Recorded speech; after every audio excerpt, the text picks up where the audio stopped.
This week's Torah portion is called Vayeshev. I'd like to speak about dreams. In the beginning of the Torah portion, Joseph has two dreams which he recounts to his brothers. And their dreams, first one is of wheat, that his sheaf of wheat is upstanding, and all the others, the brothers and his parents' sheaves of wheat, bow down to him. The second dream is that he is a star, and the other stars and the sun and the moon bow down to his star, that his brothers and his parents, his mother and father, will bow down to him. To Joseph, apparently, these are prophetic visions, that his dreams are prophecies. To the brothers, they are merely nocturnal reflections of his daytime thinking, that he has these images of grandeur, and they come out in his dream, and how he's telling them these dreams that they will bow down to him in the future, and they don't take to that kindly. They're very upset and they hate him for these dreams. Our sages teach us that there are three categories of dreams. There are prophetic dreams, like the way Joseph interpreted them.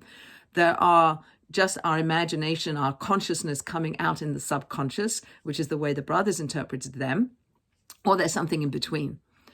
The oral tradition teaches us that there are a few things that are a 60th of something else. We learn that the taste of honey in our day is a 60th of the taste of the manna that fell in the desert. That Shabbos, the Sabbath day, is a 60th of the pleasure that we'll receive when we are at the end of days, and that's going to be all Shabbos, is all Sabbath. That what we experience today is a 60th of what will be. There's also a concept that sleep is a 60th of death, that while we're asleep, our soul leaves our body, a 60th of our soul leaves our body and goes up into the higher realms.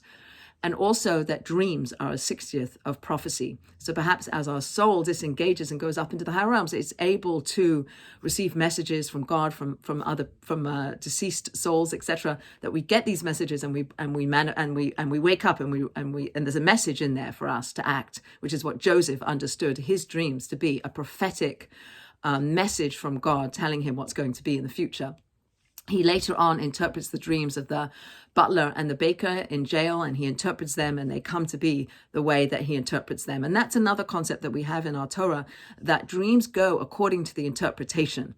There's a story told in the Gemara of two people, Abaya and Rava, who go to a dream interpreter with the same dream. They both have the exact same dream. Abaya comes, he pays the interpreter tons of money, and the dream is interpreted for good, for health, for livelihood, everything, and it comes to be that way. Rava comes, has the same dream. It's interpreted, but he doesn't pay. He doesn't give any money. And the dream interpreter interprets it for not good, not good health, not good livelihood. And that's the way it manifests itself. And so from this, we learn that dreams go according to interpretation. So if you have a bad dream, go back into your dream and redream it with a good ending, or find a way to interpret your dream for good. And the final point is that when Joseph had his dreams about the sheaves of wheat bowing down to his, or the stars and the sun and the moon bowing down to his star, that didn't come to fruition for 22 years. And again, our oral tradition teaches us that when you have a dream and it portends something for the future, that you might have to be patient, that might not come to fruition for a very long time. You might not even see it in your lifetime, but these are dreams. And finally, I'm going to end with a word of Theodor Herzl, who says, if you will it, it is not a dream. And perhaps that's a take on the interpretation that the way the dream manifests in the world is the way we interpret it. So if you will it, it is not a dream. What is it that we dream about? What is it that we want to have happen? And can we make that happen?